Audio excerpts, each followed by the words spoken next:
On this episode, the second part of our look into the Star Trek rumour mill, Ketwolski, known for debunking things Midnight's Edge and others say, joins me for a balance to this very interesting topic.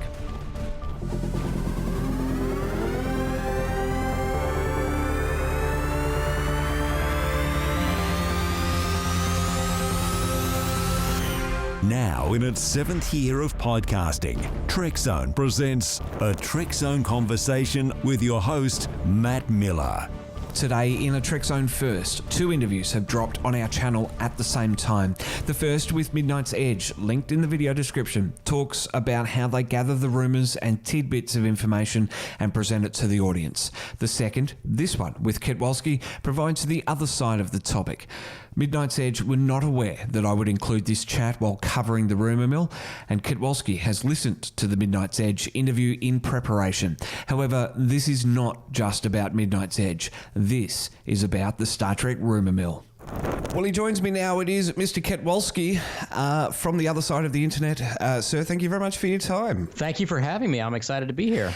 Now, you've created a YouTube channel to sort of answer these questions that have been coming up in the pop culture rumour mill. Yes. So I originally started my channel to basically just talk a little bit about Star Trek. That's kind of what the initial focus was. I was doing some more breakdowns, some episode reviews, kind of the standard kind of Trek YouTuber stuff. And as I was kind of going about my way, I started to kind of get bombarded just through the YouTube algorithm with a lot of very serious headline videos that I was getting hit with, things of like people being fired, rumors about different shows happening, the shows being canceled, all these different things started popping up even before like Star Trek Discovery had been announced. And then there was a lot of drama behind the scenes with the initial production there. And then I started to get all these videos and I started watching them and I was like, wow, some of this stuff is crazy. Like this is serious stuff. And then the more I watched them, the more I realized that they weren't really providing too much in the way of evidence in some of the claims that were being said. So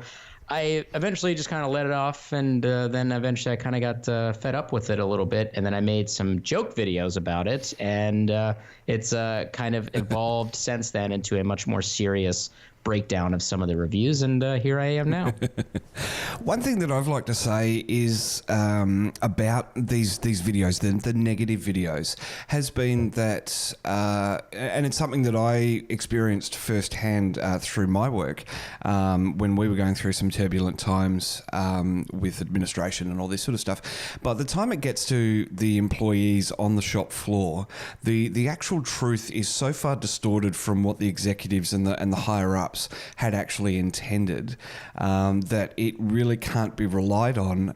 Yet this is really right. What these YouTube channels are feeding off of. Their sources are these low-level people. Not all the time, but more often than not, they are the low-level people. And by that I mean I'm a low-level person at my employment. I'm on the shop floor at the coalface. Is what I mean by that. Right. Not to denigrate anyone, but so far removed from the decision-making process that it really can't be relied upon as accurate information. Is that sort of what you found in your research? Yeah, I mean, so some of the stuff I would say in terms of like where they're getting it from, where they don't disclose a lot of their sources. They, Robert Meyer Burnett has self-disclosed himself as being one of their sources, which, to kind of answer your question, is I feel like some of the stuff that they do get may have been part of the creative process at some point, and I, kind of reference some of the design choices or maybe even rumors about different shows. Like I know there was a rumor about the Nicholas Meyer show for Khan and stuff like that. Like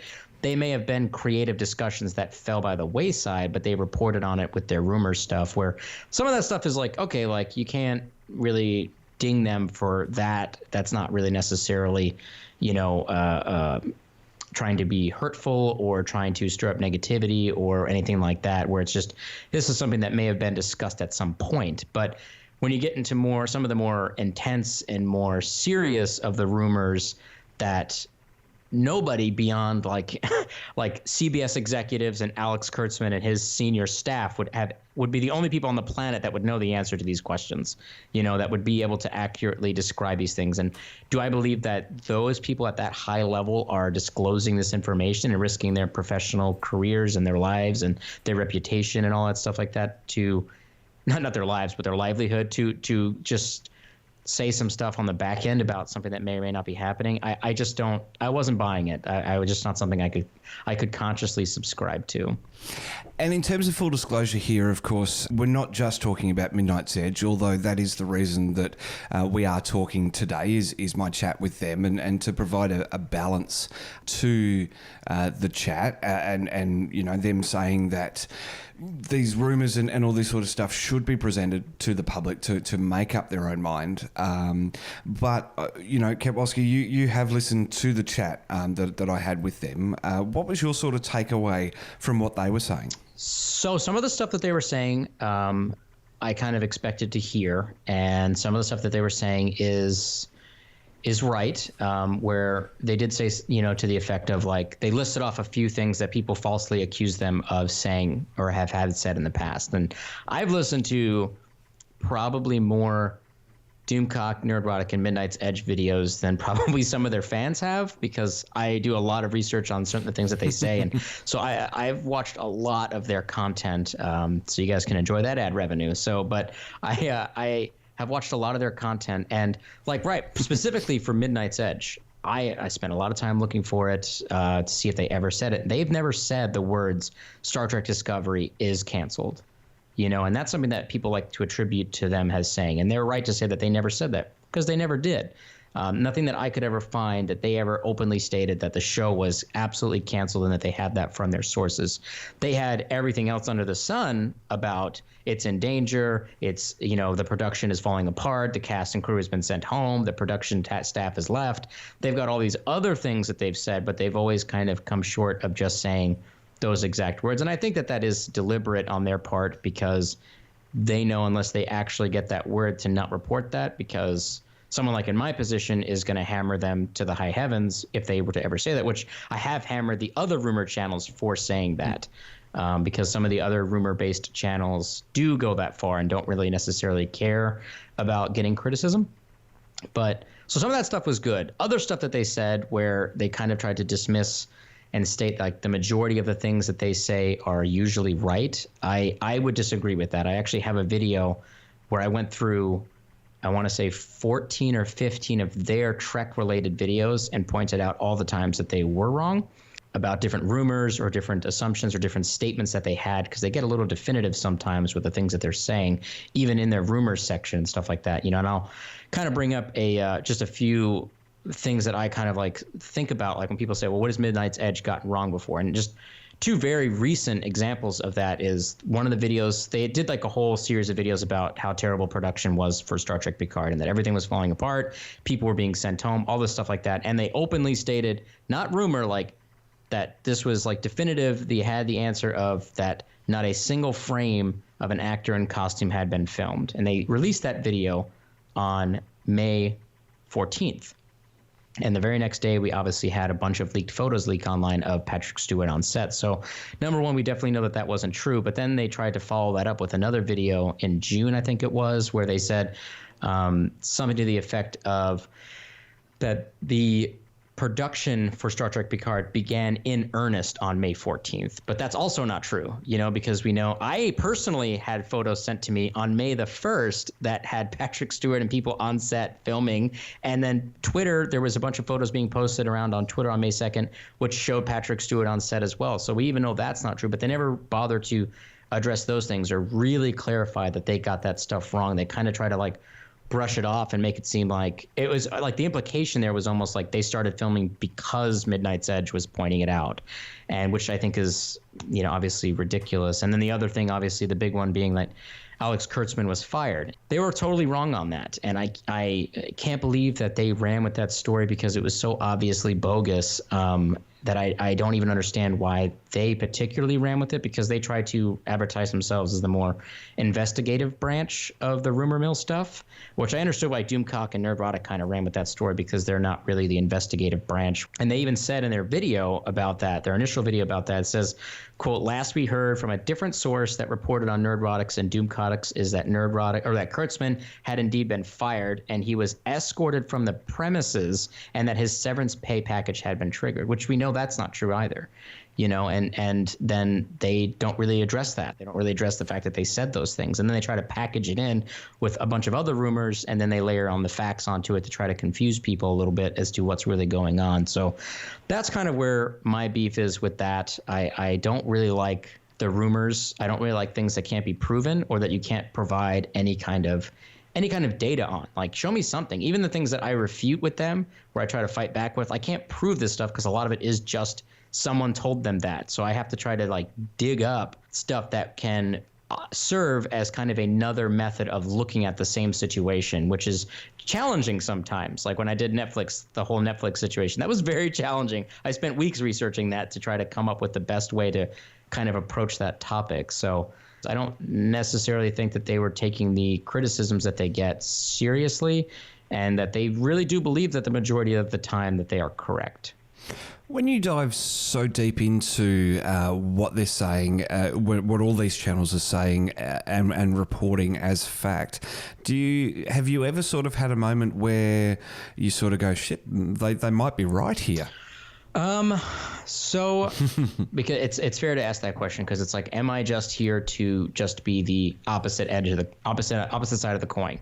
Like, am I just here to just rebound everything that they're saying, regardless of what I think or what I feel about, just to give a sounding voice? And I would say that I try very, very hard to provide a very fair and balanced view into the kind of perspective that I try to provide to the people who are watching my videos. And have I specifically come across something that I think may have been that they were right about? I would say the answer is no. But the caveat to that is, like, we'll go into the 25%, like in the mandatory license agreement changes that have to supposedly happen because Discovery has this alternate license from Bad Robot and Paramount Pictures, and that is like a whole separate rumor that I don't subscribe to that interpretation of that. Now, my interpretation after doing my research and looking into it as much as I have, I think it's a mixture of them wanting to change the things and then also possibly changing things, legally forcing a change so that they can make different changes with merchandisers on the back end, that being CBS making those changes themselves, not it being forced by Paramount or Bad Robot or an alternate license series. So that I feel like it's like a weird kind of middle ground of, like, I don't think it's total BS where they think it's this huge conspiracy with Paramount and J.J. Abrams. I'm kind of in the middle ground there. So I think there's some validity to the things that they're saying, because there is proof of like images showing the 25% thing on certain design choices. And then also John Eves' Facebook post, even though he went back and said that I shouldn't be the person you should talk to and that CBS refuted it. But I think that there's some things that they're maybe kind of close to the money on. There's maybe a little bit of smoke in certain areas, but is it a huge wildfire that they're trying to imply? I would disagree with that. So to answer your question in a very long-winded way, I would say overall, like flat, like absolutely they're correct. I would say no. No, I haven't. One thing they mentioned in the interview was that when they find out that they're wrong, they do admit to that, they do cop to that, and they do publish a clarification. But they do that in the live show that they do. Do you think that's necessarily, and you know, I mean, you can look at newspapers and TV news and all that sort of stuff, and then they're not going to have the headline "We were wrong" as the lead story on the front page or anything like that. Right. But do you think burying it in a live show is necessarily the right thing, and leaving that video up there that is wrong is the right way for them to go about being Midnight's Edge, specifically being an investigative branch, and the other channels as well, being the rumor mills that they are? So I will give you kind of a two-part answer. The first one being that I don't think that it's fair that they do the retractions in the live streams. And yes, I do know about that. They've told me that themselves, and I have heard some of that stuff in their live streams previously. Their live streams typically go for an hour plus. And if you look at the views on their Star Trek videos and their standard Midnight's Edge live streams, there's a massive disparity between the people who are watching one thing or the other. That's not necessarily their fault, but I do feel as though that's a bit of a cop-out in trying to retract what they had stated as was simply wrong. which is weird because I feel like if they just came out and said, well, our source was wrong on that or something had changed, I feel like it would add credibility to the fact that they can acknowledge in a regular video that the stuff was wrong. Because some of the stuff that they get, like I said earlier, like some of the stuff may be true. Like they may have been planning a con series with Nicholas Meyer, but then it got dropped off. And that's okay to say, like, they're not doing that anymore. Like that's an okay thing to do, in my opinion. But so no, I don't think that's fair. I don't think that's right. Now, as far as leaving the videos up, I would say yes. And the reason I say that, and longtime fans of my channel know this, and I'm very open about this, which is when I first started out doing Trek videos, I had a very small subscriber base. I made a clickbait video with rumors and all this other stuff about how Michael Burnham was going to be a transgender in Star Trek Discovery. This is before we really knew anything other than it was Sonequa Martin Green and her character's name was Michael Burnham. And that video is still up. And I leave that up because I think it's important for people to see that even I have fallen victim and susceptible to that trap, because it is a kind of a trap. Like, you want to get clicks, you want to get the ad revenue, you want to get the attention, you want to build your subscriber base, you want these things. So how can you do that? Well, you put up a sensational title or a sensational topic and you start to get that information. And then later on, well, I'll switch content later or whatever it is. But I did that, and I leave it up because I think it's important to show that I did screw up and I did make that huge mistake. And, I learned my lesson rather quickly that wasn't really the right way to do this. And this was years ago. Like, you'd have to go hunting on my channel to find it, but this is years ago, and the video's still out there. So do I think it's fair to them to completely take down a video because their rumors were wrong? No, I think it's fine. I think it's good to show that perhaps that they learned from their mistakes. And also, and I've said this before, like, their videos are very high production quality. Like, they're good videos, and the amount of work that goes into them, they deserve to get their ad revenue and their attention for that. And even if it's wrong, that's why, in my opinion, the next video should address those things directly, because people are watching them in that sort of series of successions. They're not watching the live streams. They're waiting for the next Picard delayed production video to come out to watch. And I feel like they could easily just keep those videos up and address it in their next regular video.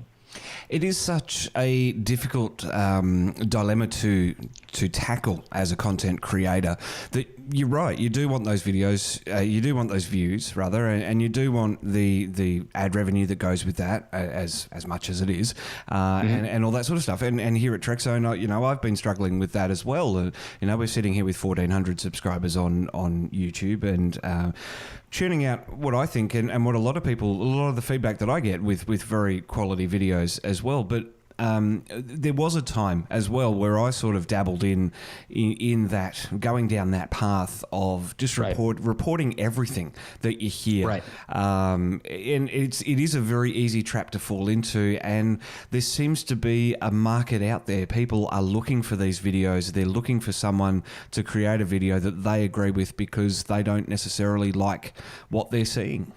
Yeah, I mean, I agree with that. I think that hating on something, especially on the internet, but hating on something has always been in vogue. I think people like doing it. It's easy to do. It's much easier to just crap on something than to stand up and say, you know what, I actually really like this. And it's easy to also to go with the pack. And the vocal pack, specifically on YouTube, is very anti Star Trek Discovery. And you can tell that just by the subscribers of, Nerdrotic, Doomcock, Mecha Random, Midnight's Edge, in comparison to the other channels that try to speak more positively or even keel about the show. They pale in comparison to that. So it is very, very trendy. It is very addictive almost, where hatred becomes, and negativity becomes almost addictive. And I think that's just part of the human psyche, because, tabloids have existed since newspapers have existed. Sensationalism and clickbait headlines were being stamped into massive sheets of paper all the way back since they had the very first newspaper presses, So it's not anything new. We're just very used to getting it slower, I think, as a society. But now the internet's around and everybody can report on everything all the time, 24/7, 365, that it's almost overwhelming, and it becomes kind of like an addiction to just see what the next problem is. And part of that is related to the fact that people aren't really excited about what they're seeing on screen for Discovery or necessarily the way Star Trek is headed in. And that's fine. Criticizing the show or not liking it is totally fine. I'm not saying people can't not like the show or anything like that, or the direction that it's headed in. But I think also the other thing is people get very definitive and very extreme with their viewpoints, where, if Discovery season 1 wasn't so great, and I've said that in many times, I think it was very good. I think season 2 is a much better show and really stepped up their game, but season 1 wasn't so hot. And to sit there and say that, like, I'm fine with saying that because that's how I feel. But in my opinion, sitting there saying that the entire franchise is ruined and it's going down the crapper because a bad season of a show came out and not everybody loved it resoundingly, I think is just such an extreme position to take. But I feel like a lot of people in all assets of life, not just pop culture, take such extreme stances on things. So it kind of bleeds over. So I think that there is a larger market for it, though. It is an interesting one. And I mean, what I say about that is, not all of the Star Trek series were brilliant right out of the gate. And you're never going to know how it all fits together and how it actually is, how the series is as a whole, until it wraps up. And then you can retrospectively look at it and go, okay, well, season 1 sucked, season 2 got better, season 3 was out of this world. Who knows what the future holds? And as you say, it is quite a definitive, and that's something that I've seen in all of these rumor videos and stuff like that, and criticisms and stuff like that. They're all definitive, and this is the way that it is, and it'll never get better. Yet it's still in production, and anything can happen. Right. And as we know, as I discovered at STLV, that this cast and this crew are so active on social media. Admittedly, it wasn't around for Enterprise or any of the other shows, but they're so active on it that I could believe that they're not necessarily looking at audience research from Nielsen or something like that. They're going to social media and going, okay, well, people are watching the show. What are they saying about it? I think we're in a time where we could directly influence a show if we just gave everybody a chance. Yeah, I mean, that's the thing is that's something that I try to preach a lot in my videos too, which is just take a knee. Just relax. Let it see what happens. Like, and you hit it right on the head by saying we don't know what the show is going to be like at the end or what the full scope is. Like, if I asked someone, even a Trek fan, just look at the first 3 seasons of Star Trek: The Next Generation and tell me how much you loved that show, and you don't get to look at anything else. Yep. You would be hard pressed to find the same group of people that would love it as much as they were given all 7 seasons and the movies. You know what I mean? Like, it's unfair for us to judge the show right now in its entirety because it's not over yet. And I and the thing is it's almost dangerous to say these things because a lot of people will simply attack you for saying them, because I get attacked from both sides all the time because I like to keep things fair and balanced, where like I'll review an episode of Discovery and I'll say this episode was great, and the next week I'll be like, this episode sucked. So I get attacked from everybody. So that's great. It's great for me, but it's really bad for business, though, I tell you. But it's the thing is like I feel uncomfortable saying that I appreciate the work that's being put in by a guy like Alex Kurtzman, and people call me immediately, just the fact that I said that, you're going to have people typing on comments on this video calling me a shill and I'm just an apologist and all this other stuff. But and from my perspective, as a Star Trek fan, what hasn't he done for us as fans right now? Yeah, season 1 was rough, and it was a combination of multiple different showrunners, and it was all over the place for season 1 of Discovery. And so we said, get it out of the TOS era because it's ruining everything. So what did he do? He wrote a whole plot for season 2 with his team to get it the hell out of TOS. Then we said we wanted something post-Nemesis. He's bringing back Jean-Luc Picard for a post-Nemesis show. And we said we wanted other characters from the other shows back. He's given us Jerry Ryan. She's coming back. And potentially even, Robert Picardo's coming back as the EMH. We said we wanted Pike show. So he's given us a bunch of short treks and most likely an announcement of a TOS Pike show at some point. We wanted something different. We're getting animated shows. Like, everything that we're asking for as fans, I feel like we're getting, like I don't know. I just, is it necessarily the best thing in the world? Well, I don't even know yet, because the majority of 90% of the things in production right now aren't even released. So I couldn't even tell you if it's good or bad, but I'm just excited for the fact that he's at least trying to make more Star Trek. And as a fan of Star Trek, I'm excited about it because it's content that I will be able to either watch or not watch, but it still exists in the franchise. So yeah, it gets rough out there. It gets rough out there sometimes. One thing that I've really discovered, I rewatched season 1 of Discovery recently, and this is this whole thing about you don't know how it's going to be until the end. Season 1 is what the characters needed in season 2 to really make them human and for us to really empathize with them. When you've got Pike that beams onto the ship in that opening scene, and he does the roll call in the first episode, and we discover names of bridge officers. I don't think that necessarily would have had as big of an emotional impact to many of the people watching, not all of the people watching, but many of them, if we hadn't have endured 15, or if we hadn't have watched 15 episodes of them being bullied by a captain who turns out to be from the mirror universe. So yeah, this is this whole thing of let's just wait until it's done and then reflect on the whole series.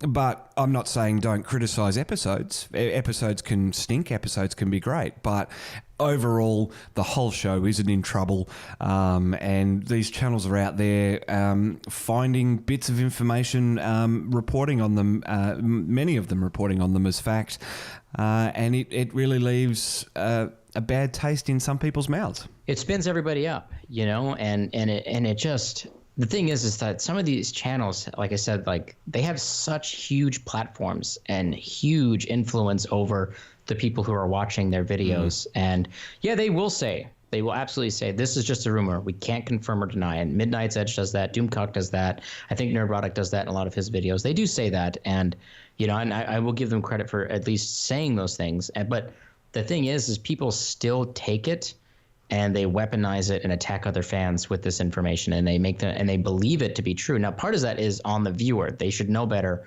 than to just believe everything that they're hearing in one or two videos on YouTube. But a lot of people don't research things beyond just that. But that's a whole separate problem. But they spin everybody up so much, and it frustrates me because they have such a huge platform where if any of them would just take a more tempered approach with the things that they were saying and a more even keel approach, a more Star Trek approach, which I don't know if that's an appropriate term to put on it, but a much more Trek styled approach of just saying this kind of sucks, but these things were cool, and we're looking forward to what the future holds for the franchise. Because right now we've got another 5-6 years worth of Star Trek in production right now, and I just wish that they would use their platforms to bring people together as opposed to try to divide us. And it gets so confusing. Like people call me a Drekkie because I'm a Star Trek Discovery fan, but I'm apparently not allowed to be called a Trekkie because now I'm called a Drekkie. But I've also seen people use Drekkies, the insult of calling someone a Drekkie as someone who hates Star Trek Discovery. So it's all over the place. Like people are all over the place with what's going on. And I think a lot of the fan bases are so confused with the information that's being put out there, where I just feel like if they would just take a more tempered approach, they could just keep the people cautiously optimistic, keeping a critical eye on it. It doesn't require pure negativity and rumor mongering about the shows are just falling apart and nothing is working and everybody hates it and the studios are, going to pull the funding and Netflix doesn't want to pay for it and it's never going to get released and it's only short treks and it's only Alex Kurtzman's fired and it's like all this like what it's like whoa, just slow down. Like you're all over the place with this stuff. Like what are you even saying? Like think about some of the stuff that you're saying. Like, think about just Alex Kurtzman being fired. They can't fire Alex Kurtzman. He is the CEO of his own company. Like, it doesn't even make any sense. Like, think about what you're saying. Like, just hold on for a second and just take a knee and just relax and just talk about it. Like, it doesn't require all of the spin. But again, I understand that the spin, part of that is an emotional attachment because that's how they feel, and part of it gets the attention. And I mean, look at the subscriber numbers, look at the views. That's what gets the attention, period. I'll do a video, even keel, try to be honest. My Netflix video, which is, a video I worked, weeks and weeks on, it's got like 20,000 views, where they'll pump out a video that says XYZ is happening and it'll have 100,000 views in a week. there's an audience for it. So I understand the trap to fall into there. It sucks. Hey, and I'm just sitting here with a couple of hundred views a week. Yeah. And I know how that feels, and I know the desire to get out of that. Like, well, if I just did this or I said that, and it would get me out of there. But then now also the other thing is even if they didn't want to believe some of the stuff that they were saying, they don't have a choice.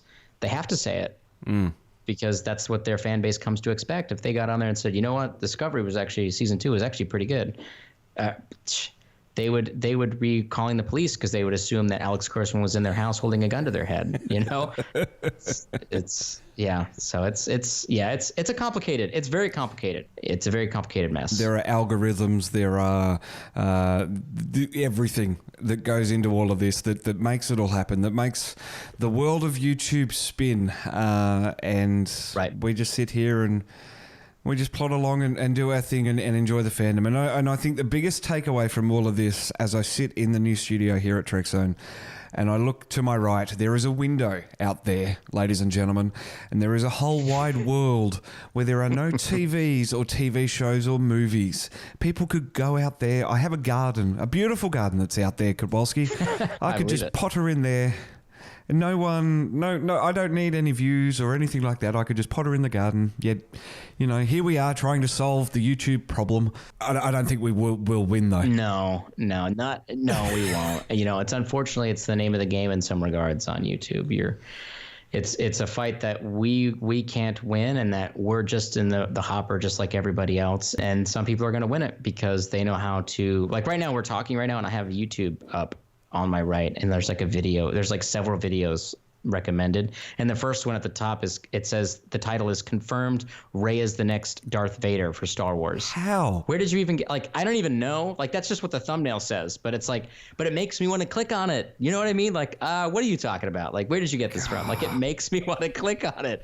So it's even though I know that they have no idea, but it makes me want to click on it. So it's a problem. That's why I say a lot of this stuff is.